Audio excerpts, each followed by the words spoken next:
colonial.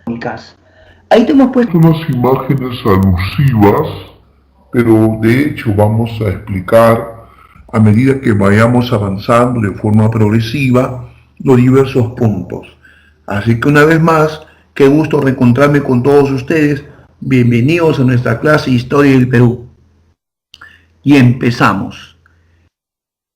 Sí, Virreinato parte 2. La economía. Tú sabes que cuando llegaron los españoles van a cambiar nuestro sistema económico totalmente, porque los incas tenían una economía donde dos principios regían la vida incaica, ¿no? ¿Te acuerdas? Los incas, la reciprocidad, la ayuda mutua y la redistribución, que era cuando el Estado ayudaba a los ayllus en tiempo de necesidad. Para los incas tributar o pagar tributo para los incas no era en dinero. Para los incas tributar era trabajar para el Estado, el amita. Pero España va a cambiar todo eso.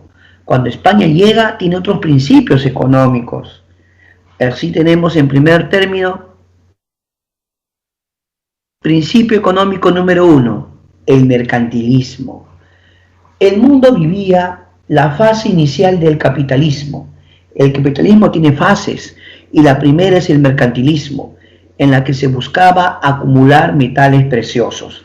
Déjame contarte que Hernán Cortés, Cristóbal Colón, Francisco Pizarro, Pedro Valdivia y todos los conquistadores de lugares americanos van a estar interesados en acumular oro y plata. ¿Por qué tanto avidez, avaricia, ambición por el oro y la plata? Bueno, hay una explicación en base a lo que se vivía en ese momento. El mundo vivía el mercantilismo y ellos creían que la acumulación de metales preciosos era la base de la riqueza. Por lo tanto, a los nativos que sometían los obligaban a hacer trabajos forzados en las minas. Además que mira, el rey de España quería su quinto real o la quinta parte.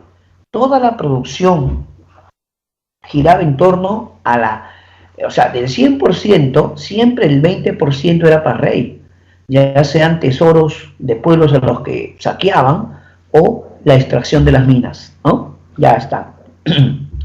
Había otro principio, se llama exclusivismo. Claro, el monopolio comercial. Cuando es monopolio, hay un solo vendedor. No hay competencia. Por lo tanto, ese vendedor puede vender al precio que quiera y no se preocupa por la calidad del producto porque no tiene competencia. A ver, explíqueme un poco mejor. A ver, España no compartía con otras potencias sus colonias, no. O sea, Inglaterra, Francia, Portugal, Holanda o Países Bajos no tenían derecho a venderle nada a las colonias. Pero profe, sí lo hacía. Pero era contrabando. El comercio ilegal que va de impuestos y no tiene permiso es el contrabando. ¿Te das cuenta? Además, profesor, los españoles tenían que enfrentarse a otro reto. La cantidad de piratas y corsarios, ¿sí o no, profesor? Piratas y corsarios que los atacaban, los amenazaban, ¿cierto? Eso sí es cierto. Pero cuando escuchas exclusivismo, tiene que ver con el monopolio. Un solo vendedor. España es el único que debe vender a sus colonias. Intervencionismo. ¿Cuál es la idea? ¿Quién interviene? Es la corona española. La gran metrópoli controla la producción que hay acá. Lo que se produce en la cantidad y calidad lo determina la gran metrópoli.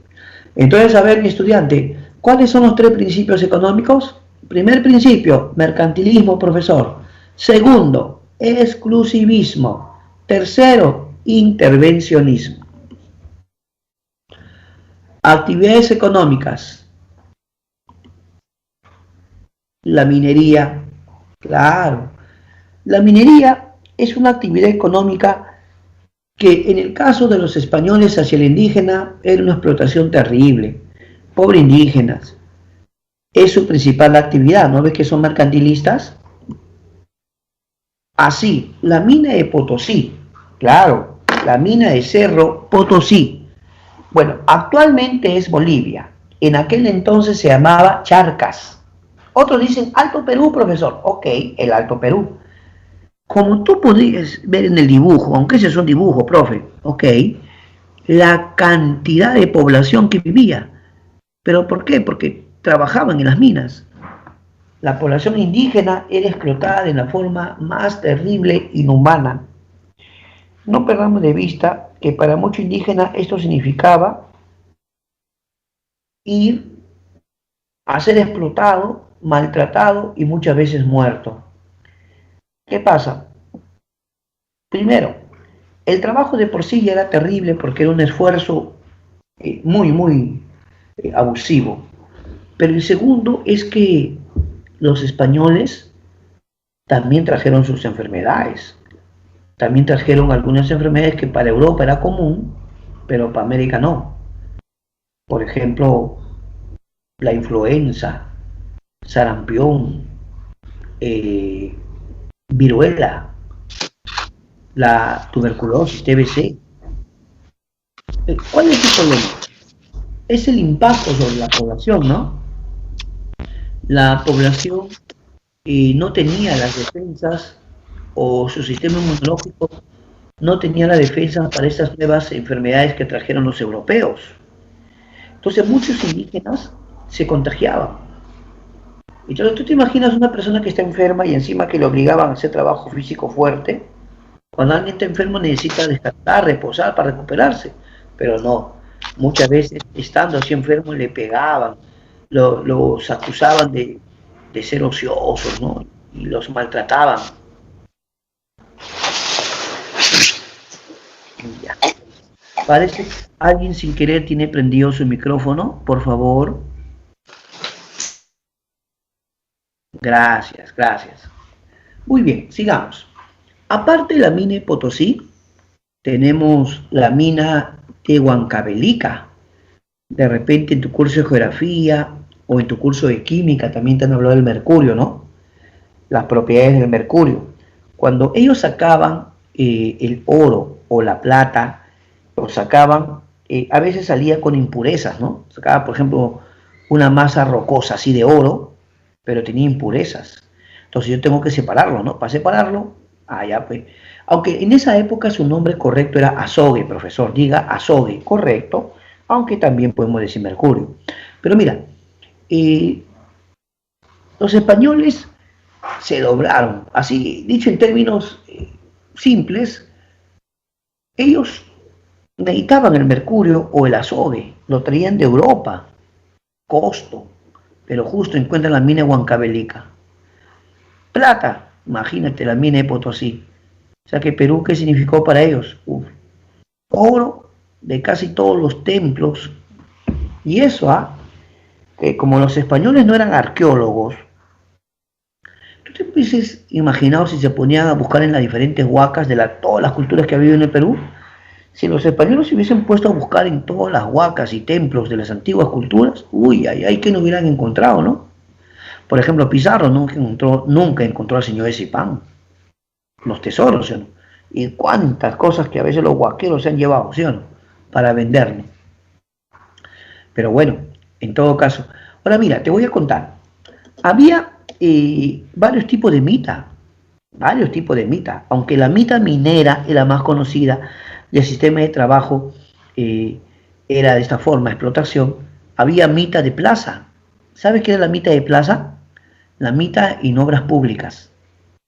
Había mita de tambos. La mita de tambos era en los alojamientos. Había mita obrajera. La mita obrajera es en los talleres artesanales para hacer tejidos, textiles. Había el pongaje. Pongos son los indios domésticos. Es el sirviente pero doméstico. ¿De acuerdo? Ya está.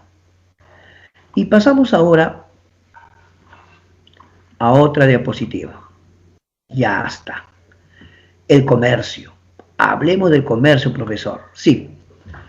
Si bien es cierto, España enviaba barcos a México, a Veracruz, mandaba flotas. Repito, A México, Veracruz mandaba flotas. Estos barcos definitivamente tenían que ser barcos de guerra, ¿no? Porque si iban a llevar mercancías, oro, plata, o transportar productos, siempre estaba el peligro de ser asaltados por los piratas y corsarios. Así que estos barcos tenían que estar bien dotados de material de guerra, ¿no? Para enfrentar a los piratas y corsarios. Pero a ver, las flotas son barcos que vienen a Veracruz, México. Los galeones no. Los galeones son barcos que vienen al Perú.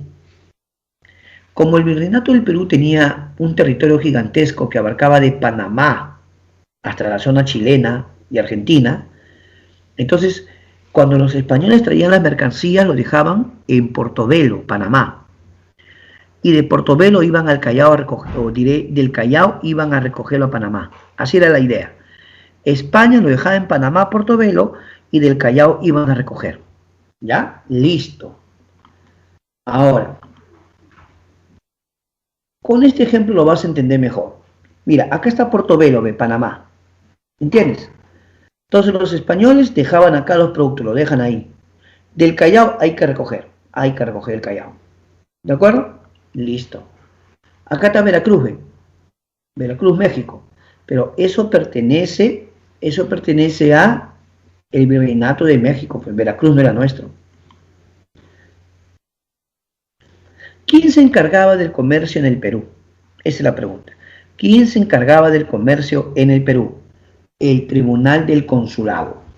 ¿Ya? El Tribunal del Consulado se encargaba del comercio. Entonces, era un gremio de comerciantes de Lima, los grandes comerciantes, el Tribunal del Consulado. Profesor, pero ¿por qué el nombre de tribunal? Ah, ellos debían juzgar los delitos comerciales. Si es un tribunal de justicia, lo es en materia comercial. Por ejemplo, ¿a quiénes podía juzgar? Aquellos que no respetaban el monopolio. De repente, ¿por qué alguien no respetaba el monopolio? O sea, se ponía un solo precio. Todos debían vender los productos a un precio. Es un monopolio, pues.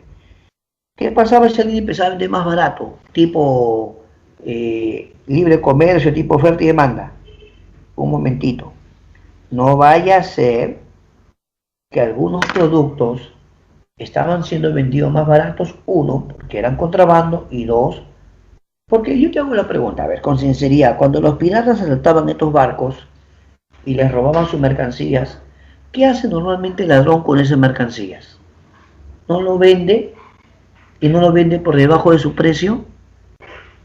Entonces, si un producto, aunque pueda ser nuevo, de repente es robado, el producto puede ser de contrabando o puede ser un producto de robo. Entonces, ¿quién se encargaba de perseguir a los contrabandistas o a los que vendían esos productos robados de los piratas? El Tribunal del Consulado. El Tribunal del Consulado juzgaba los delitos comerciales. ¿De acuerdo? Pregunta, ¿quién se encarga del comercio en el Perú? El Tribunal del Consulado. Profesor, pero usted me enseñó la semana pasada la casa de connotación, pero eso es en España, pues hijo. Además, la casa de connotación tiene que ver con todo el comercio, con todas las colonias. ¿Ya? Desde el punto de vista agropecuario, la agricultura, la ganadería, entonces el indígena, el nativo, debía trabajar para el español en sus tremendas haciendas, ¿no? Entonces creían señores feudales con sus tremendos latifundios.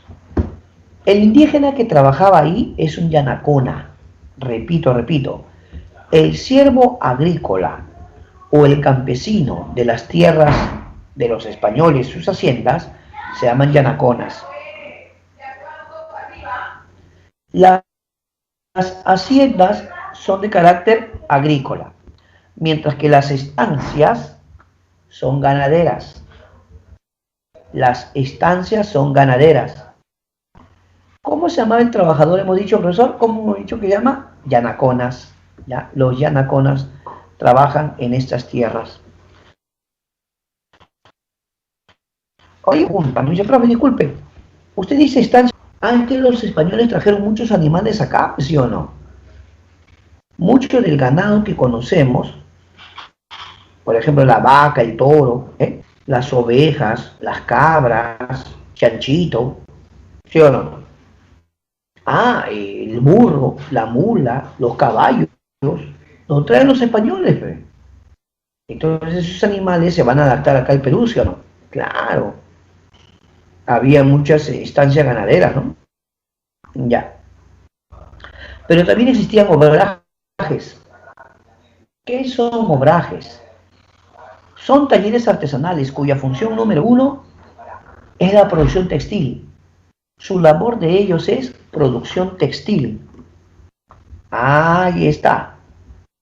¿Qué le parece? Bueno, según se cuenta, en estos talleres los pobres indígenas eran explotados todo el día, un abuso. Incluso algunas crónicas mencionan que a los indígenas los amarraban ahí a sus telares para que todo el día estén tejiendo. Tenían horarios para comer y horario para ir al baño. ¿En serio? Profe, una pregunta también. ¿Y sus hijos, los niños? Muchos los niños trabajaban con sus padres. Ahí en los obrajes, ahí los hacían trabajar. ¿Qué importa que separen el algodón? A ver, que traigan el algodón, que lo separen. O si han traído lana, que ahí se encarguen de organizarlo, prepararlo para el tejido. ¿En serio? Tal vez no me creas, pero así fue.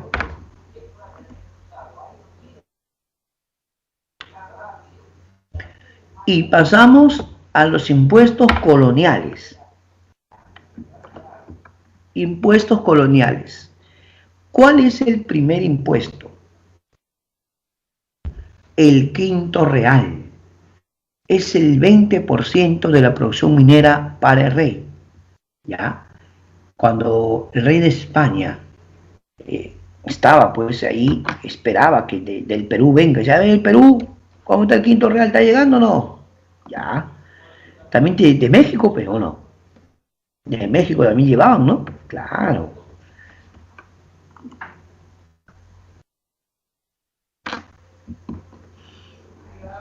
Mira, ese es un ejemplo de cómo los indígenas o nativos traían tesoros, muchos de ellos de sus templos. Vamos a imaginar que se trata del pago de rescate a Atahualpa, ¿ya? A ver, ¿tú te acuerdas que el Inca Atahualpa les dijo a los españoles, ¿no? Que si lo liberaban, estaba dispuesto a entregarle, así le dijo, ¿no? Si lo liberaban, estaba dispuesto a entregarle un cuarto lleno de oro y 2 de plata hasta donde llegue su mano. Y alzó su mano, ¿no? Ya está, ya, hasta donde llegara. Algunos de ustedes, de repente con la familia, ¿por qué no? Han visitado el cuarto de rescate en Cajamarca, ¿lo conocen? De repente, ¿no? ¿Por qué no? Ya, si ustedes han visitado el cuarto de rescate en Cajamarca, uno, se han dado cuenta que el cuarto no era tan grande. Y dos, algunos se toman su foto, ve, para el recuerdo, ¿no? Para mi recuerdo. Entonces, miren, no es broma. Hay una parte ahí donde se dice, ahí se muestra, se indica hasta dónde llegaba la mano de Atahualpa. Entonces, alto, ¿sí o no? Algunos cuando se toman su foto también ponen su mano ahí y dicen, uy, no llego. Quiere decir que el Inca era grandote, era bien alto el Inca, profe. Salvo que haya tenido un brazazo, ¿no? ¿Por qué, profesora? O sea, algunos chicos dicen, profe, yo estoy en Cajamarca, pues, yo fui al cuarto de rescate y, profe, ahí yo puse mi mano y, uy, profe, o sea, que el Inca más alto, y eso que yo soy alto, profe. Déjame contarte algunas curiosidades. Número uno, tú sabes que Pizarro, cuando habló con Atahualpa, Atahualpa le dijo, si tú me liberas, un cuarto lleno de oro y 2 de plata. En menos de 10 días lo completo, le dijo Atahualpa. En menos de 10 días. Atahualpa estaba seguro porque tenía pues muchos sirvientes y anacondas para que traigan, ¿no? ¿Qué crees que contestó Pizarro? Tranquilo, tómatelo con calma. Si quieres te doy un mes o 40 días, ¿no? No, le dijo Atahualpa. En menos de 10 días te completamos el rescate. Ya está, ya. Y sí, pues traían, ¿no? Mira, ve ahí como tú ves en el dibujo, traían, echaban los tesoros. Pero ¿sabes qué hacían en la noche los españoles, dicen los cronistas? Dice que sacaban oro, sacaban, lo disminuían, ¿no? para que demore más, pe, si no lo iban a llenar rápido, ¿sí o no? Entonces sacaban un poco de hora así. Entonces los indios al día siguiente decían, oye, ¿qué pasó? ¿Hay menos? Qué raro, ¿no? Qué raro. Otra, ellos dicen que vieron la marca hasta donde llegaba la mano de Atahualpa. Lo pusieron más alto. Para que entre más, pe, para llenarlo más. Mire, profe, no sea gracioso, de verdad.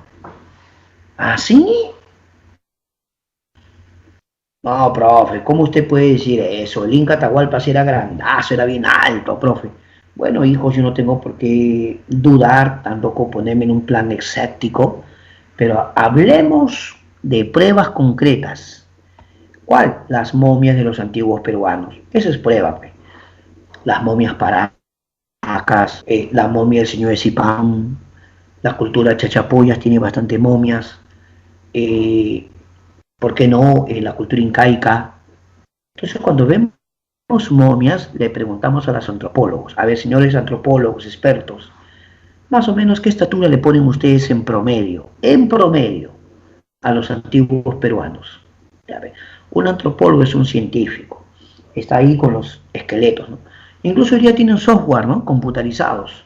A un esqueleto le agregas la piel, todo, ¿no? Cuando es momia es un poco más simple, ¿ve? Porque todavía está su piel, aunque deshidratada. Y no les miento, jóvenes, no tengo por qué hablar de más. 1,65 m, 1,68 m es el promedio de los antiguos peruanos. Profe, ya, profe, ¿cómo va a decir eso?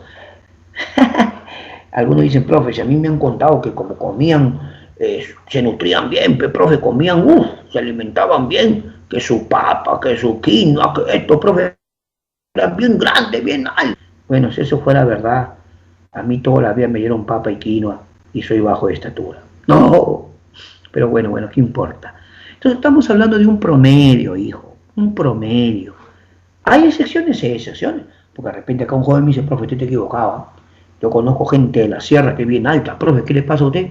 Sí, pero el promedio ¿qué implica? Que tenemos que ver a todos los peruanos. ¿Me entiendes o no? Solo es un comentario, hijo, tampoco vamos a debatir sobre eso, no vale la pena, solo es un comentario. Listo, y vamos. Un detalle más, para terminar esto. ¿Qué hubiera pasado, hijo, si los españoles no lo hubieran fundido? Lo fundían, pero no ves que todo, ¿qué hacían? Empezaban a fundirlo porque tenían que repartirse el oro, pues. ¿No ves que al mismo rey tenían que darle su parte, su 20%? O sea que muchas obras de arte incaicos de metalurgia y ferrería fueron fundidos, profe. Ay. El español no lo veía como obra de arte. El español lo veía como metal precioso y punto. Hay que repartirnos. Ay. O sea, profesor, que muchas cosas valiosas se han perdido. Ya no lo tenemos, profesor. Mire, profe. Claro. Otro impuesto, a ver. La alcabala, por la compra y venta al interior del virreinato. Claro. Por la compra y venta, ¿no? Profesor, si me compraba un esclavo, tenía que pagar alcabala, sí. Profe, ¿cómo va a decir eso? No, hijo. En esa época, lamentablemente, al esclavo lo veían como un producto, como una mercancía. Lamentablemente.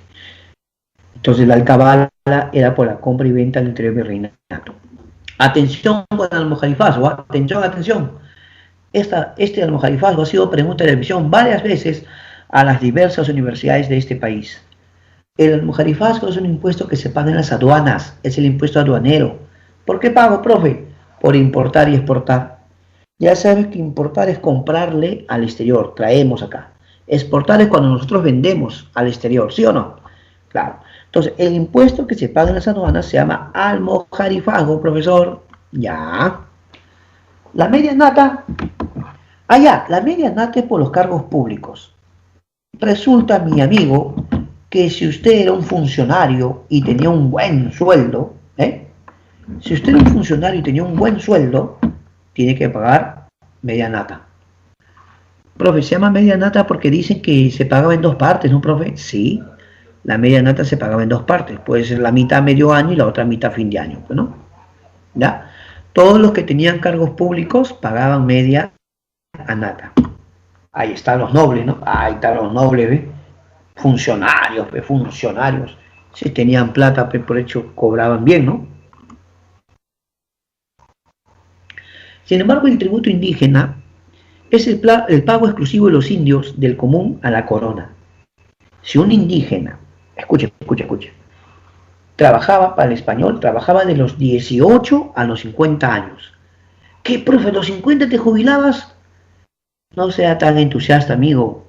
La esperanza de vida no era muy alta en aquel entonces. La esperanza de vida del indio era corta. Ante explotación, tanto maltrato, morían jóvenes. Explotación, enfermedades y mal alimentados. Claro, el español los explotaba, definitivamente. Pero el virrey Toledo establece que el tributo sea en dinero, moneda. Antes no. En la época incaica tú tributabas con trabajo, no tenías que dar moneda o tributar, pagando cosas. ¿Cómo cambió los tiempos, no? Ya está. El diezmo. Siempre la décima parte, atención. El 10% de la producción agrícola va para la corona española. ¿Ya? Claro. Y hablemos un poquito de otros impuestos que tal vez no hemos mencionado, pero vamos a hablar. A ver, profesor, por ejemplo, había un impuesto, si tú tenías oro y plata, y tú querías monedas, es como que si te fueras a una casa de cambio, ¿no? A la Real Casa de la Moneda, claro. Y llevando tu oro, tu plata, y tú le decías, yo quiero monedas de oro y plata, puede ser escudos, ducados, doblones, maravedís, patacones, monedas de la época, pues. Entonces, un porcentaje, de más o menos un 4% quedaba, más o menos, ¿ya? Usted tenía que pagar su impuesto llamado cobos, repito, C-O-B-O-S, cobos. El impuesto cobos es por la acuñación de monedas, profesor. Muy bien. Profe, ¿qué pasaba si yo tenía bastante tierras? Yo era un latifundista, tenía muchas tierras, pero cuando tenía que pagar impuesto, algunos españoles, ¿qué hacían? Decían a la autoridad, oiga, estas tierras no las estoy trabajando. Yo quiero exonerar de impuestos estas tierras porque no están produciendo. Entonces, mucho español buscaba exonerar a sus tierras de impuestos. Así que la corona española crea un impuesto por no trabajar la tierra. El impuesto por las tierras rurales no explotadas se va a llamar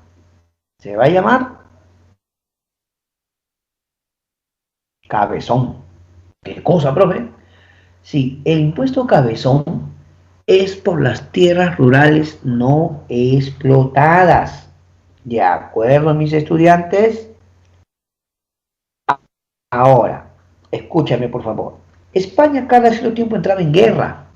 Cuando España entraba en guerra, escucha, era necesario entonces contribuir para que el rey tenga para financiar la guerra.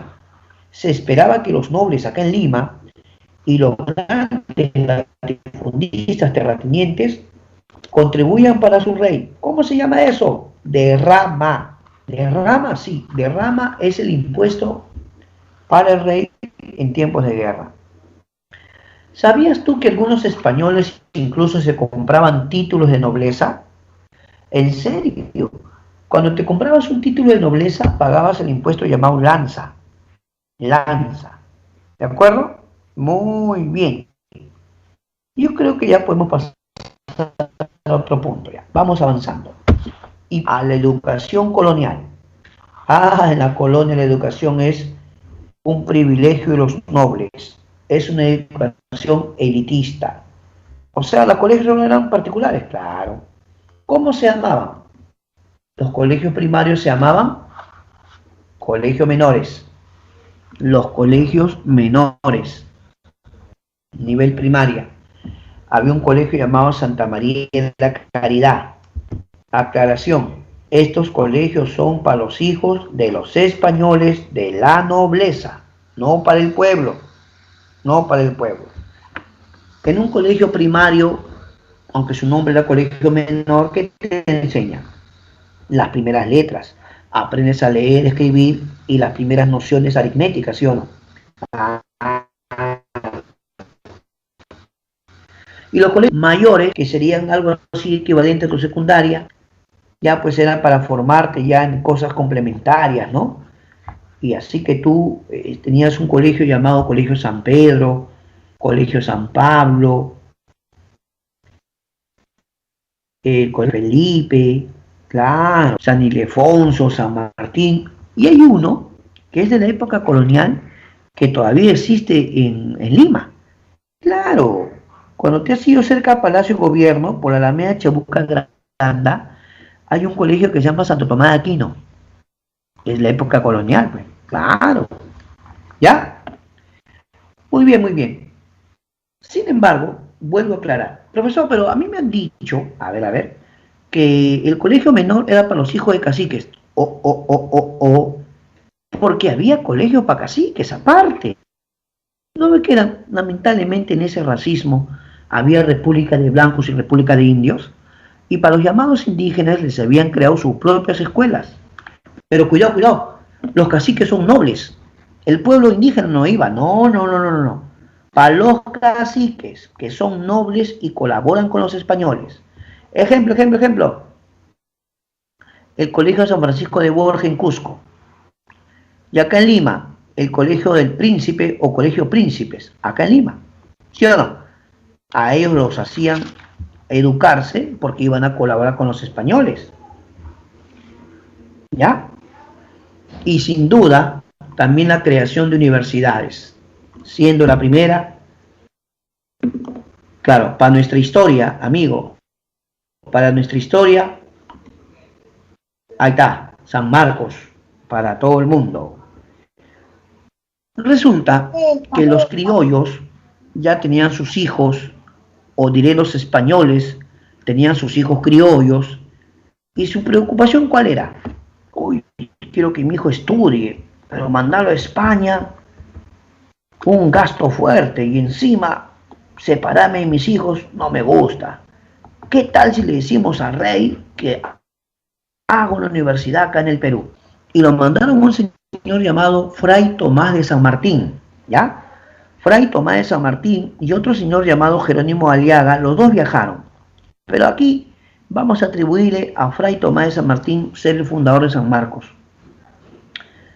Él conversó con el rey de España, Carlos I para España o Carlos V para el Sacro Imperio Románico Germánico. Sí, también estaba todavía viva, con todo respeto, la señora Juana, la reina Juana, a la que le decían la loca. Según lo que pedía Fray Tomás de San Martín, era hacer una especie de sucursal o filial de la Universidad de Salamanca. ¿No ve que en España la Universidad de Salamanca gustaba de mucho prestigio? Entonces, ¿qué querían los españoles? Querían que sus hijos estuvieran acá en Lima con una filial o sucursal de Salamanca. El rey Carlos I dijo, no señores, no, América merece tener su propia universidad. Le vamos a crear su propia universidad. Y así se crea la Real y Pontificia Universidad de Lima. ¡Atención! Su primer nombre fue Real y Pontificia Universidad de Lima. ¿Ah, sí, profesor? Claro. Y lo de San Marcos, te cuento. Cuentan que el virrey Toledo, Francisco de Toledo, hizo una especie de sorteo. En un jarrón puso los nombres de los 4 evangelios, ¿no? Mateo, Marco, Lucas. Hizo que un niño sacara una balota y salió San Marcos. Listo, se acabó. Real y Pontificia Universidad de Lima, San Marcos. Ya está, ya. ¿Qué le parece? Ahora miren ustedes el escudo de San Marcos. Miren el escudo. Ahí está. A ver, para los curiosos. No falta apoyo a los curiosos, ¿ah? ¿Te has fijado, campeoncito, que hay 3 coronas y una estrella? Ya, por si acaso yo voy a dejar de tarea para que ustedes busquen, porque ustedes son curiosos, pero ya ustedes ya con paciencia van a buscar. Pero yo te comento una partecita nomás del escudo. Oye, campeoncito, ¿por qué 3 coronas y una estrella? ¿Te hace recordar otro escudo? ¿Qué escudo te hace recordar? El de Lima, profesor. ¡Claro! es que San Marcos estaba en Lima. ¿Estamos de acuerdo? ¿No se supone que Lima es fundada en enero? Por algo a Lima le llaman los Ciudad de los Reyes. Algunos dicen que Ciudad de los Reyes por los Reyes de España, ¿no? Pero otros dicen, no, profe, disculpe, es por los Reyes Magos. ¿No ve que San Marcos se funda en enero? Materia de discusión, pero lo dejamos ahí. Ahora miren, sí, pues su primer nombre fue Real y Pontificia Universidad de Lima. Se creó el 12 de mayo de 1551. Me hace recordar mi época de juventud. Oh, cuando yo estaba en San Marcos, justamente el año 2001. El año 2001 terminaba mi carrera y me iba. No. El 2001, San Marcos conmemoraba 450 años de su creación. Mira, San Marcos se crea el 12 de mayo de 1551. El 2001, San Marcos conmemoró 450 años. Hubo diversas actividades, juegos florales, campeonatos deportivos, concursos de oratoria, ya te imaginas, todo tipo de concursos, caramba, para los 450 años. Había conferencias, discursos en la casona de San Marcos, hoy llamado Centro Cultural, en la ciudad universitaria, una fiestaza para todos mis tigrillos.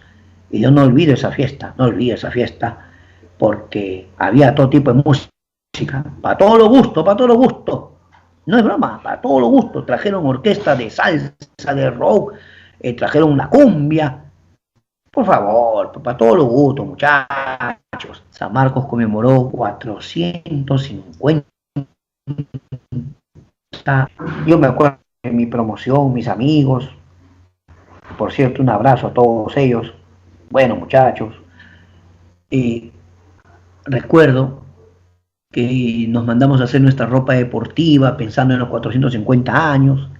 Sí, fue muy bonito. Pero tengo algo triste que decirles. No, el 2051 San Marcos cumple 500 años. Pero no creo que llegue, campeón. No es que quiera ser negativo, pero no creo que llegue. No, pero yo sé que tú sí vas a estar. Un gran profesional, con una excelente familia, ¿cómo que no? Y serás seguramente las glorias vivientes que San Marcos invitará, esas glorias vivientes para que estén en esa gran ceremonia de los 500 años. Que siendo optimista, quién sabe, por ahí siendo recontra optimista, de repente llegamos. Puede ser, pero no. Mejor asumimos las cosas como son. Pero sí, desde ya a todos mis amigos, decirles que podrían ustedes participar en la celebración de los 500 años. Pero, profe, yo quiero estudiar en otra universidad. No hay ningún problema, mi amigo. No, solo es un comentario. Profe, ahora tengo una pregunta para usted. Usted dice que es samarquino, ya. A ver, cuénteme. ¿Por qué ya no se llama Real y Pontificia Universidad de Lima? A ver. Buena pregunta que me has hecho, ¿ah? Resulta que cuando hubo la guerra de independencia, muchos de los que estudiaban en San Marcos eran criollos, ¿o no? Y los españoles a los criollos los habían puesto a un lado, pero los criollos estaban resentidos, estaban molestos. En el momento de independencia ya los criollos empezaron a participar en la guerra de independencia, colaboraban, ¿sí o no? Era un momento de decidir. ¿San Marcos seguiría apoyando a España o los estudiantes preferían apoyar la independencia? Es un momento de decidir. Y decidieron apoyar la independencia. Y los criollos sanmarquinos dijeron, ya no queremos llamarnos Real, porque Real nos vincula a España. Y no queremos depender del rey de España. Ya no queremos llamarnos Pontificia, porque eso nos hace depender de la iglesia, del Papa. No, ya. Lima. Todo el mundo sabe que San Marcos está en Lima. Simplemente nos queremos llamar Universidad Nacional San Marcos. ¿En serio? Para la época del primer civilismo, cuando gobernaba Manuel Pardo, tú sabes que Manuel Pardo gobierna de 1872 a 1876. Manuel Pardo queda en la historia porque Manuel Pardo, para reconocerle su antigüedad, trascendencia, condecora a San Marcos con el grado de mayor. Sí, el presidente Manuel Pardo, en época republicana, le pone el título mayor. Y a partir de ese momento se llamaría Universidad Nacional Mayor de San Marcos. ¿Usted cómo sabe eso? Porque esto es historia. Lo que ocurre en mi tigrillo es que cuando tú entras a la universidad, en las diferentes carreras que lleves, te van a enseñar un curso que te enseña a investigar. En mi época se llamaba metodología del trabajo universitario. En mi época. Ya no sé cómo le llamarán ahora, pero depende de un nombre más moderno, ¿no? En mi época se llamaba metodología del trabajo universitario. Ese curso te enseña a ser universitario. ¿Cómo así? Te enseña a hacer tus informes, tus monografías y tu futura tesis. ¿Me entiendes? Entonces, cuando a ti te dejan una tarea, mira, sin importar qué carrera seas, ¿ah? De ciencias, ingeniería, letras, cuando un profesor te deja un trabajo, una monografía, a veces el profesor te da 2 meses, ¿ah? Hasta 3, ¿ah? El profesor dice, muchachos, desde ya, esta es la monografía que tienen que hacer. No es broma. Estamos, ejemplo, ¿no? Estamos en septiembre, ya, me lo entregan el 20 de diciembre. ¡Ah, su tanto tiempo! Es que quiere que investigues. Hacer una monografía toma tiempo. Hay que ir a la biblioteca a investigar. Profe, no, ahora todo está en internet. Ten cuidado, hay profesores exigentes. Si tú lo único que haces es buscar internet, se copia y se pega, copiar y pegar y entregas, uy, ay, ay, no vaya a ser que te encuentres un profesor exigente y te pongo un calificativo muy, muy bajo, te vas a poner triste. Qué malo ese profesor, me odia. No, hijo, te ha dado tiempo para que investigues, ¿no? Así que ya dejamos de recordar nuestras épocas amarquinas, lo dejamos ahí y pasamos. Pero profesor, un momentito, usted se está olvidando que hubo otras universidades en la colonia, ¿qué le pasa? Ah, no, amigo, no me he olvidado. La Universidad San Cristóbal de Huamanga, profesor, en Ayacucho, una universidad importante, profesor, claro. La Universidad San Cristóbal de Huamanga en Ayacucho es una universidad también colonial. Profe, la Universidad San Antonio Abad, en el Cusco, excelente universidad, claro. Un abrazo para los cusqueños, ¿ah? Miren, yo he tenido el gusto de conocer esa universidad, qué bonita Universidad San Antonio Abad. Es muy bonita. Cusco es hermoso, ¿no? Sin desmerecer para nada las otras universidades, ¿no? Para nada, para nada.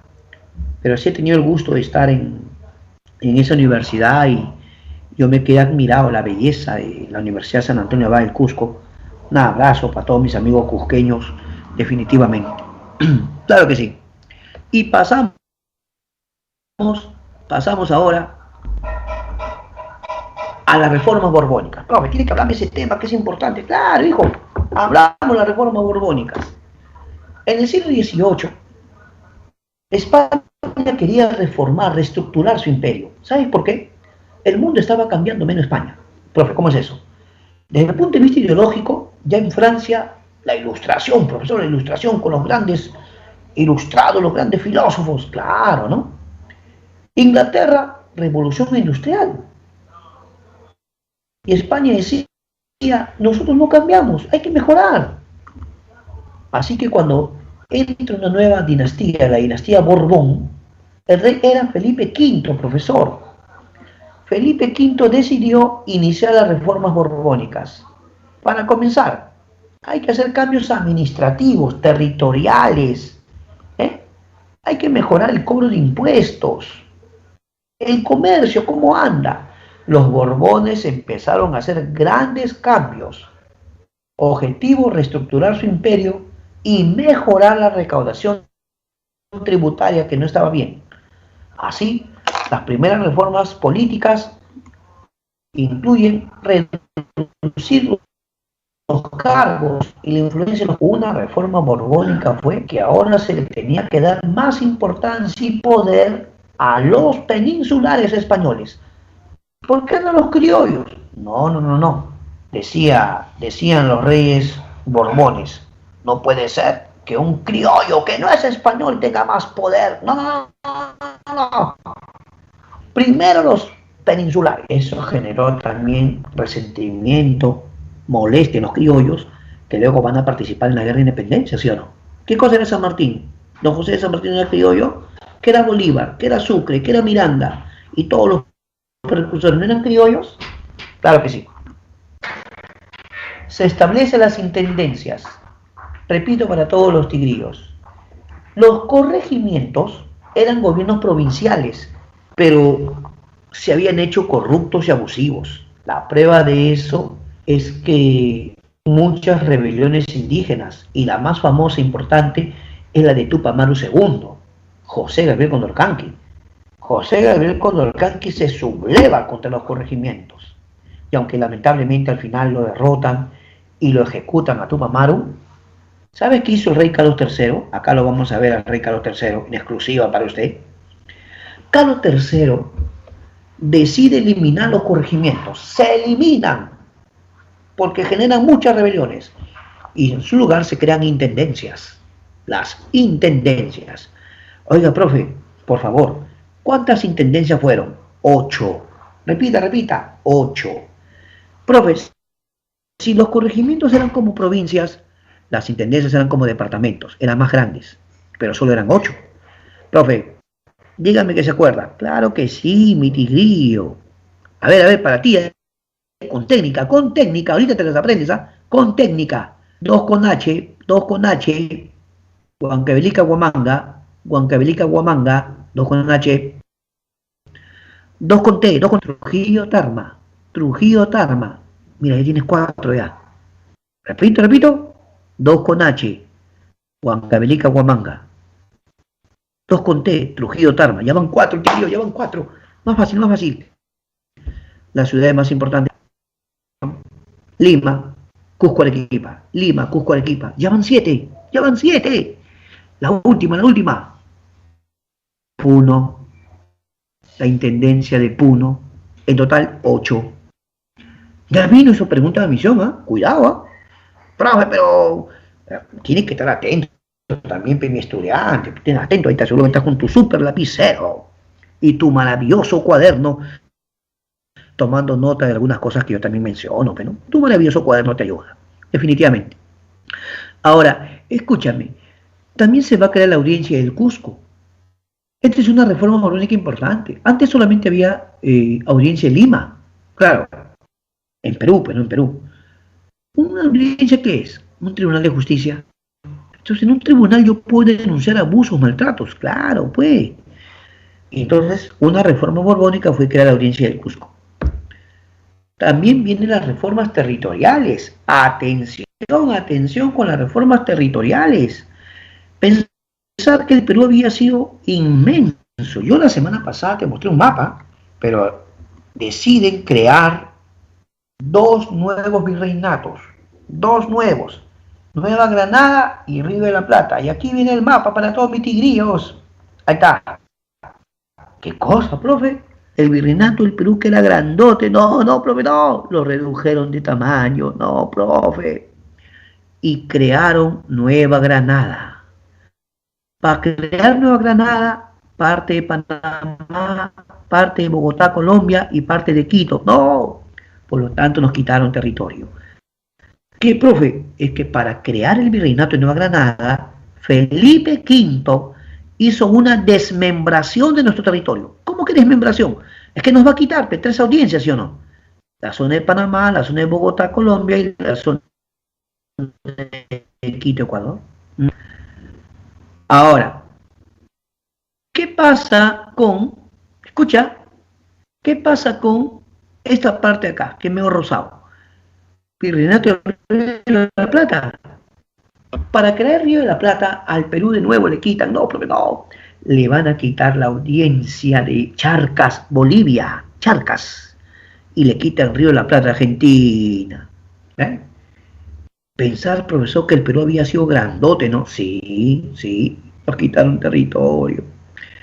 Pero ahora, en las zonas donde había muchos conflictos, se crea capitanías. Profe, explíqueme un poco eso.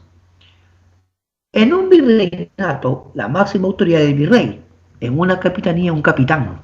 ¿Por qué? Porque es zona militarizada para enfrentar las insurrecciones, rebeliones. Allá, profesor. Mira, mira acá, mira, mira acá.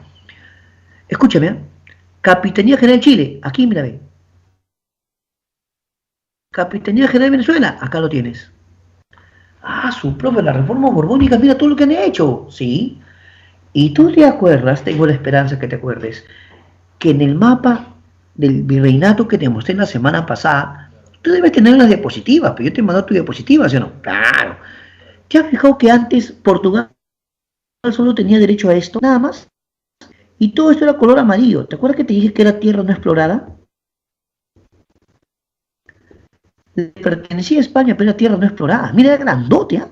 Y solamente Portugal entraba acá. Pero en la reforma borbónica, España le entrega todo este territorio a Portugal, ¿no? Y como resultado, hoy día Brasil es gigante, ¿sí o no? Ya. Quiero que sepas que España le dio estas tierras que España llamaba tierras no exploradas, se lo da a Portugal. España quería definir bien sus fronteras para evitar que entre más contrabando.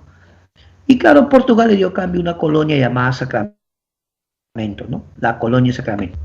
¿Qué te pareció? Hubo unas reformas interesantes, pero no son todas, hay más. Más reformas, profe, más reformas para todo el mundo. Reformas económicas. Así tenemos, Carlos III pone fin al monopolio y decreta libre comercio. Significa que se van a crear nuevos puertos. Ya no tiene la exclusividad ni Veracruz en México ni el Callao. Ahora va a haber nuevos puertos, competencia, fin de monopolio, fin de la casa de contratación de Sevilla también. En minería, explotación de las minas de Cerro de Pasco, de Gualgayó y Guarochirí. Fiscales, hay que incrementar la recaudación fiscal. Para eso, se legaliza el reparto de mercancías. Claro, ese es el negocio, ¿no? Obligar a los indios a comprar productos. Pobres indígenas le obligaban a comprar cosas, a tributar, le explotaban en las minas. Qué abuso, definitivamente. Se implantan las aduanas internas. Oye, profe, ¿me puede explicar eso? Normalmente las aduanas están en los puertos, ¿sí o no? En más puertos, ¿no? Pero también hay ciudad, pasar de ciudad a otra ciudad. ¿Me entiendes? Aduanas internas. Profe, para tener una pequeña ideita, lo que pasa es que, por ejemplo, cuando alguien que tiene su auto y va a un lugar y tiene que pagar peaje, imagínate que tú pagas un peaje acá y más allá otro peaje. Hay gente que dice que aquí en el día pago 2 peajes. ¿Ves? Bueno, cuando los comerciantes querían pasar de ciudad a ciudad, tenían que pagar su impuesto, aduanas internas. ¿Ves? Profe, así también controlaban el contrabando, ¿no? Así también controlaban el contrabando, de hecho, ¿no? Es una reforma borbónica. Se incrementa la alcabala. La alcabala es un impuesto por la compra y venta de productos. Se incrementa también. Se crean estancos. Atención, atención, estanco. Tiene que ver que el Estado va a tener monopolio, el monopolio estatal. Sal, tabaco y pólvora, ¿no? Cuando decimos estanco, significa que el único que va a vender ese producto es el Estado, ¿ya? Y avanzamos a las reformas eclesiásticas. No, los jesuitas son sacerdotes, profesor, pero son sacerdotes muy influyentes, tenían escuelas, negocios, tierras, profe, haciendas, pero empezaron a criticar al rey, empezaron a criticar, llegaron al punto incluso que decían, nosotros le tenemos más autoridad al Papa que al rey. Aquí el Papa es a quien debemos obedecer. El rey le dijo, uy, uy, uy, están equivocados, están en mi imperio y no les gusta, se pueden ir. Como no paraban en sus críticas, el rey de España, Carlos III, ordenó que los jesuitas sean expulsados de las colonias españolas en América y de España. ¡Chao! Profesor, pero los jesuitas decían que el rey hacía eso para quedarse con sus propiedades. Bueno, se crea el Tribunal de Temporalidades, que iba a administrar todo lo de los jesuitas. O sea, en el fondo, por eso la corona se va a quedar, ¿no? En el fondo. ¿Qué hay en cuanto a la reforma educativa? La reforma de la educación. En vista que los jesuitas fueron expulsados, era necesaria una reforma educativa. Para eso se crea el Convictorio de San Carlos. Ahí está. De repente usted conoce, amigo. A ver, si conoce la Plaza San Martín, caminas por la avenida Nicolás y Perola y llegas acá. Otra forma, por la avenida Bancay, entras por la avenida Bancay, avenida Nicolás y Perola. Ahí está el famoso Parque Universitario, ¿sí o no? El Parque Universitario. La casona de San Marcos hoy se conoce como Centro Cultural. Pero, ¿cuál es su primer nombre? Convictorio de San Carlos. ¿De acuerdo? Muy bien, amigos. Estas han sido diré, la parte teórica. Ahora nos vamos a la práctica, pues tenemos que practicar. Desde ya mis tigrillos me mandan sus respuestas. Dentro de un instante me voy al chat a leer preguntas, ¿ah? Totalmente, ¿ya? Dentro de un instante voy a leer sus preguntas. Pero ustedes manden sus respuestas como buenos chicos que son, y así van ustedes comprobando con lo que su profesor les va a apoyar para resolver juntos. Y no olviden que tienen su tareita, que yo siempre en la última diapositiva pongo las claves, ¿no? Siempre pongo en la última diapositiva. Se me preguntan, profe, ¿y las claves? Hijo, están en las diapositivas en la última, ahí aparece. Ya, profesor. Y otra. Profe, ¿sí damos práctica hoy día? Claro, pe campeones, tienes tu práctica. 10 minutos antes que acabe la clase, usted da su práctica. Y siempre agradecer a todos mis tigrillos que me mandan, profe, 18 de 18. Yo también me alegro por ustedes, Y no hay problema, profe, no pude sacar 18, saqué 12. Tranquilo, poco a poco usted irá mejorando. Todos vamos a mejorar. Vamos a la 1. Característica de la economía colonial que consistía en la acumulación de metales y piedras preciosas. Está fácil, tú sabes. Y la respuesta de la 1 es el mercantilismo, profesor, hace rato que marqué. Ya, está bien, mercantilismo. Vamos a la 2. Lee, con paciencia y tú tienes que resolver. Marca. A ver. 1. La mita obrajera era taller artesanales. Sí, no sobraje, tejidos, correcto. 2. La mitad de plaza era servicio doméstico. No. La mitad de plaza es en obras públicas. Falso. El pongaje era para... No. El pongaje es servidumbre doméstico. Claro, pues. Último, llanaconaje, la servidumbre en las haciendas. Sí. Por lo tanto, verdadero, falso, verdadero. La D, profesor, la D. Muy bien. Seguimos. Fue el impuesto colonial pagado en las aduanas por las importaciones y exportaciones. Vamos, que tú puedes. ¿Cuál es? Claro, profe, porque acá dice, uno dice aduanas y encima dice importación y exportación. Almojarifazgo yo marqué, profesora. Almojarifazgo. Vamos a la 4. Relacione correctamente. Quinto real, media nata de rama. ¿Cómo sería la relación, profe? Vamos a ver. Alcabala por la compra y venta de mercancías. Ya, entonces sería 1B. Tengo acá 1B. Ya, 2. Quinto real, 20% de metales traídos. 2D, ya. Media nata. Por los cargos públicos. 3A. Acá está, profesor, ya está, ya. 3A, ya contesté. Y derrama para la corona 4C. La respuesta es la de doctor. Lo justo, profesor. ¿Ya? 5, no, profesor, esa pregunta ya, no sé, profe, a veces usted creo que me pone muy facilito. No, pero es que lo que has escuchado hoy día, pues aprendido, o sea, no. Claro, tú has marcado la A. Fray Tomás de San Martín, excelente. La 5, la A. Seguimos practicando y ya nos vamos al chat. ¿No?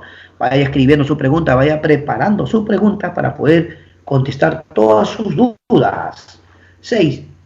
Rey que realizó la más importante reforma borbónica. Carlos III, Carlos IV, Felipe V. Profe, si hace rato he visto yo, él es Carlos III. La A, excelente. 7, sigue. Vamos a la 7. ¿Ya resuelto o no? La 7, vamos. 1. ¿Se fortalecen los criollos al otorgarles cargos? No, a los criollos no los fortalecen, más bien los debilitan. La 1 es 2. Se crea audiencia de Puno. No hubo audiencia de Puno, hubo audiencia de Cusco. La 1 y la 2 están mal. 3. ¿Se aprueba el decreto de libre comercio? Sí. ¿Se crea el tribunal temporal? Sí. ¿Se crean estancos? Sí. 3, 4, 5. 3, 4, 5. La D, profesor. Ya. 8, 8, 8. Fue un objetivo de las reformas borbónicas. A. Militarizar el Imperio Español. B. Revolucionar la educación colonial. C. Mejorar la recaudación tributaria. D. Reestructurar el Consejo de Indias. La respuesta a la C. Mejorar la recaudación tributaria. Muy bien. 9. La primera desmembración del virreinato del Perú se dio con la creación de... Cuando se crea Nueva Granada. La D. ¿No? La D, Nueva Granada. 10. Sobre la reforma borbónica se indican reuniones correctas. 1. ¿Son eliminados corregimientos? Sí, los eliminan. 2. ¿Se crea intendencia? Sí, correcto. 1 y 2, 1 y 2. 3. ¿Se legaliza el reparto de mercancías? Por supuesto, profesor. La 3 también. 4. ¿Se crea el comité de San Fernando? No, es San Carlos, San Carlos. Pero profesor de San Fernando, sí, pero era un colegio de medicina, no era un comitorio. Ya. 1, 2, 3. Y tú marcaste la B. La B de bueno. Muy bien. Ya llegó el momento de ir al chat con mis estudiantes. Dejo de compartir. Y nos vamos al chat y las preguntas que todos mis queridos estudiantes, yo les digo de cariño tigrillos a mis alumnos, por favor, de cariño, mis tigrillos. Vamos a ver si me traen. Mientras tanto, saludar a todos que mandaron su respuesta, a Katia, a Josué, a Anthony, a Michelle, claro, Yadira, Joana, Juan Jesús, Joel, Kennedy, Juan Jesús, listo, ya han escrito, ya, sigan escribiendo para tener preguntas ahí y ir contestando. Muy bien, comenzamos con mi amigo Juan Jesús Alexander. Profe, disculpe, ¿cómo se llamaban las municipalidades en el tiempo del virreinato? Cabildos. Amigo Juan Jesús, la respuesta es cabildos, ¿ya? Los cabildos administran los centros urbanos. Los cabildos tenía igual alcalde, regidores, claro. ¿Ya? Muy bien, amigo, gracias por la pregunta. Y seguimos, ya mis amigos también me escriben, mis tigrillos me escriben. Laisha, Elina y Yescas. ¿Cuál es la función del Tribunal de Temporalidades? Respuesta simple: administrar los bienes de los jesuitas expulsados. Porque los jesuitas habían tenido muchas propiedades, haciendas, muchos colegios. Todos esos bienes ahora eran de la corona española. Pero ¿quién lo administraba? El Tribunal de Temporalidades. Contestando nuevamente, el Tribunal de Temporalidades administra los bienes de los jesuitas expulsados. Claro, cómo no. Yadira Cifuentes pregunta, ¿qué es la mita de faltriquera? Cuando un indígena pagaba para exonerarse de la mita. Mita de faltriquera es cuando el indio iba al corregidor, le decía, señor corregidor, quiero pagarle para que usted me libere de la mita. Ya, le decía, esto te alcanza por una semana, exonerado una semana. Bueno, algo así, ¿no? ¿Ya? Listo. Muy bien, gracias. Saludos a todos también. Hay algunos jóvenes que me saludan. Yo les agradezco a todos sus saludos. No vayan a pensar que no lo estoy tomando en cuenta. Gracias, amigo Joel. Yo también me alegro de saludarlo a todos. Con mucho gusto, amigo Ángel Anthony, pero un poquito rápido, claro. Los impuestos, para diferenciarlos. A ver. Quinto Real, 20% de la producción minera para el rey. Quinto Real, 20% de la producción minera para el rey. Otra, Alcabala. Alcabala es el impuesto por la compra y venta de productos. ¿Sí? ¿Qué más? Tenemos, por ejemplo, el almojarifazgo. El almojarifazgo es un impuesto aduanero. ¿Sí o no? Claro, es un impuesto por importar o exportar. ¿Sí o no? Claro. Tenemos también, ¿por qué no? Media nata por los cargos públicos. ¿Sí o no? Tributo solo pagan los indios. Y diezmo, décima parte de la agricultura para la iglesia. ¿Ya? No hay problema. Joana Alexandra dice, ya, no hay problema. No se preocupe, a todos mis queridos alumnos les digo que luego yo les mando las diapositivas, ¿no? Y ahí ustedes ya tienen un resumen, o el tema resumido en diapositivas, ¿no? Claro, ¿por qué no? Ahí está. Ah, por supuesto, Juan Jesús. Está el impuesto Cobos. El impuesto Cobos es un impuesto por acuñar monedas. El cabezón, que es un impuesto por las tierras rurales no explotadas, ¿sí? Lanza por los cargos públicos. Derrama contribuciones para rey en tiempo de guerra. ¿Ya? ¿De acuerdo? No se preocupe, amigo Juan Jesús. Yadira Cifuentes, ¿cuál era la función de los obrajes? Me pregunta la amiga Yadira. Un obraje es un centro de producción textil en primer lugar. Primero que nada es centro de producción textil. Pero, profe, ¿es lo único que hacían? No, también hacían otras labores artesanales. Claro, pero principalmente tejidos. ¿Ya? Ah, claro, María Rosario Jiménez nos pregunta acerca de Nueva Granada y Río de la Plata. Con mucho gusto. En el virreinato, o sea, España ya tenía dos virreinatos. Tenía el de México y tenía el de Perú, dos virreinatos. Pero con las reformas borbónicas se decide reestructurar el territorio. Sí, los borbones consideraron que es muy grande el territorio del Perú, muy grande. Ellos dijeron que lo hacían con fines administrativos. Entonces, primero el Perú, como Perú tenía 7 audiencias, de las 7, primero le quitan 3. Panamá, Bogotá y Quito, y se hace Nueva Granada. ¿Ya, María? Nueva Granada es audiencia de Panamá, Bogotá y Quito. Y luego Carlos III crea el Río de la Plata. Lo crea con Charcas, o sea, Bolivia, y Buenos Aires, Argentina. ¿Ya? Gracias, María. Y vamos a Laisha. Ah, pero Laisha, el enganche, es una pregunta más republicana, pero con gusto le contesto. El enganche en la República era cuando usted a un trabajador le hacía firmar un contrato para que haya un vínculo laboral. ¿Me entiende? Ya tú trabajas para mí. A ver, firmemos por 1 año, o por 2, o por 3. Te voy a pagar tanto. ¿Está bien o no? Ya, firma acá, firma acá. Pero, profe, ¿qué está hablando usted? Si los indígenas eran analfabetos, profe.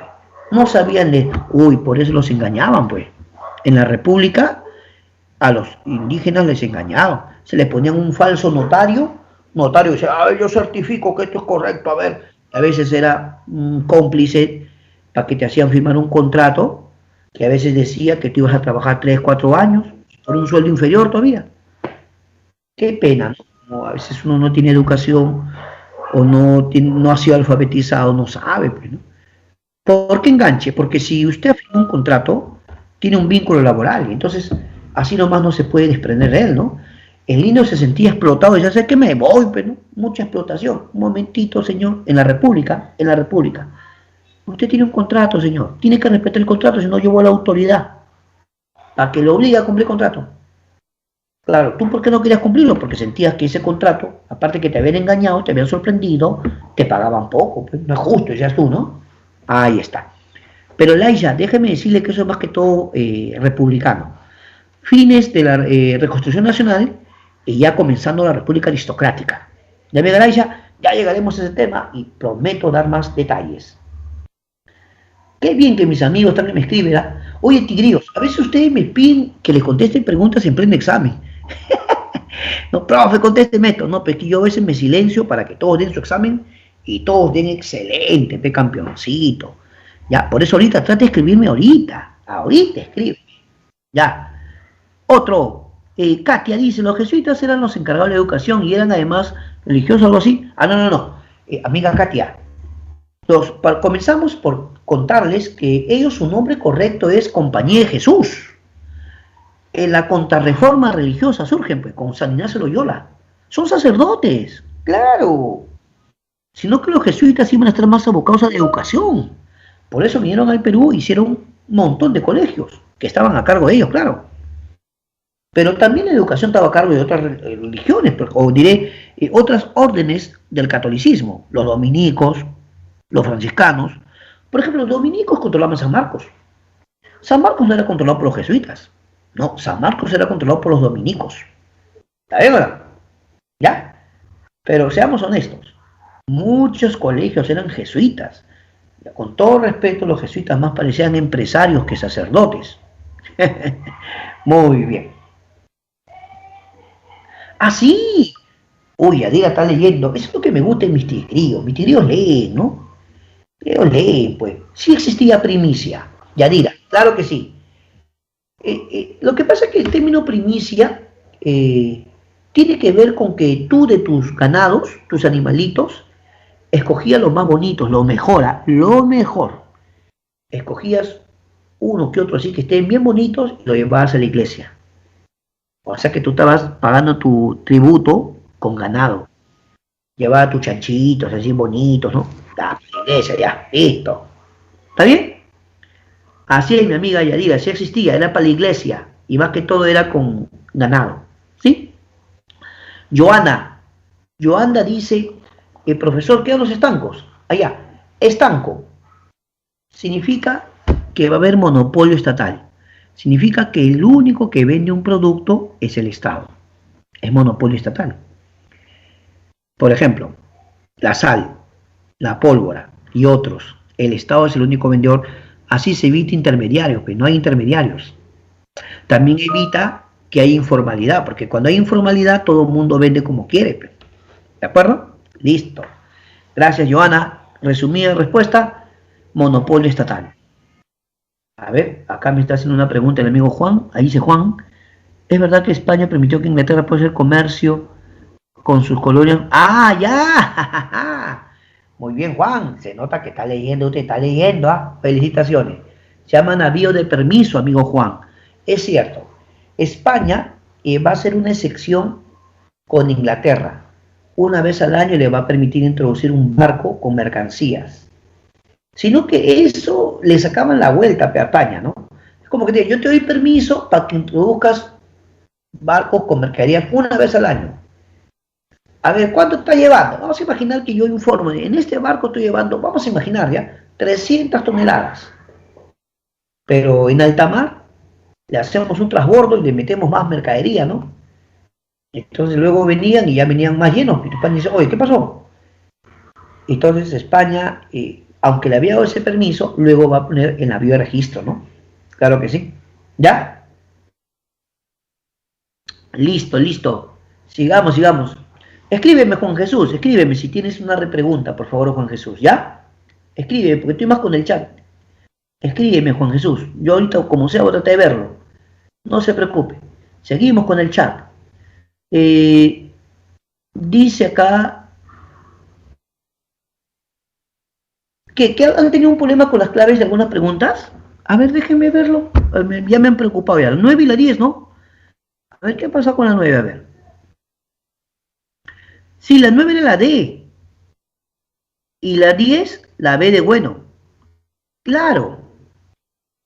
Está bien. Ya. D y 10. Está bien, Michelle.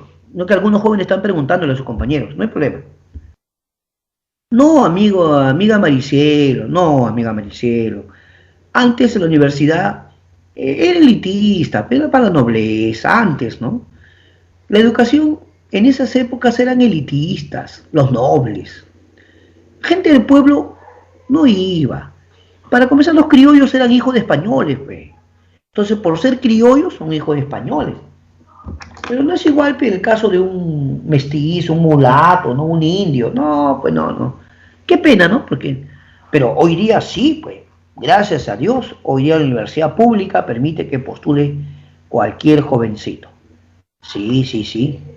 Miren, yo sí les digo esto porque yo creo que en ese nivel de confianza, respeto con mis alumnos, ya se les cuento cosas porque un maestro también debe comentarle cosas a los muchachos para animarlos a que se sigan esforzando. Miren, cuando yo estaba chiquillo, pues, ¿no? Yo siempre soñaba sí, soy sincero, yo quería ir a la universidad, no quería estudiar, ¿no? Pero mi familia era bien pobre, soy sincero. Sí, agradezco a mis padres que me dieron siempre una casita y un plato de comida, ¿no? Soy eternamente agradecido a mis padres, ¿no? Pero no había plata, hijo. No había plata para academia, no había plata para universidad. ¿Qué iba a haber, hijo? Éramos bien pobres. Así que, hijos, mi sueño era una universidad nacional. ¿Qué podía hacer, hijo? Una nacional. Y hoy día, gracias a Dios, todavía tenemos universidades nacionales donde los jóvenes humildes, de escasos recursos, pueden postular también, ¿por qué no? Pero eso no significa que a la Universidad Nacional solamente van los pobres, no. Hay universidades que gozan de un prestigio, que incluso gente que tiene dinero quiere ingresar. ¿Alguna vez le preguntaron al premio Nobel Vargas Llosa? Claro que sí. Al premio Nobel Vargas Llosa alguna vez le preguntaron ¿por qué San Marcos? Y el premio Nobel contestó con una de las frases más bonitas que yo he escuchado, ¿no?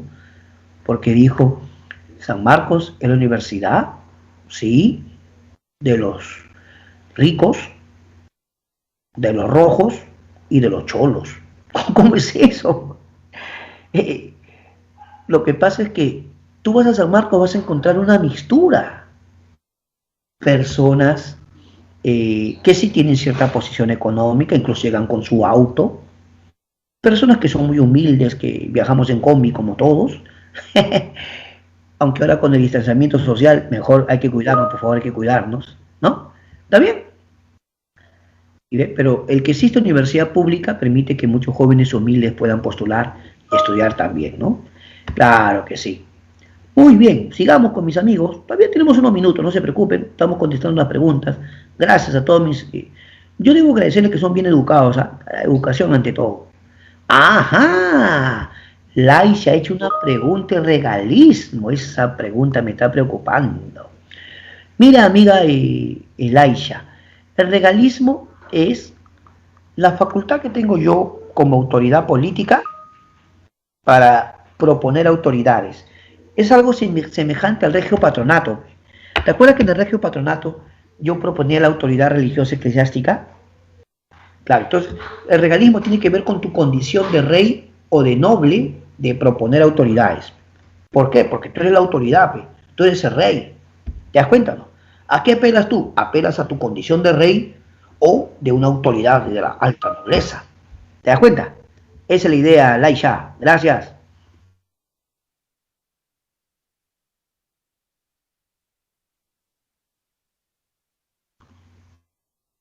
Claro.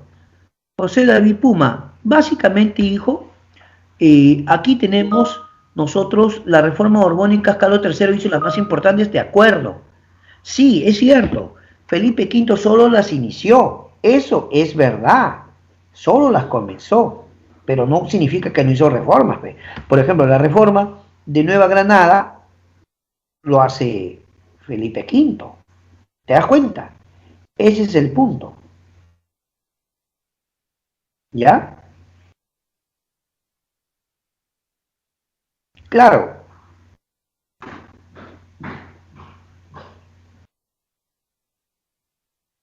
Claro. Ahora mira, acá me preguntan algo, gobierno interino durante el virreinato. Es que la Real Audiencia podía tomar eso, por supuesto.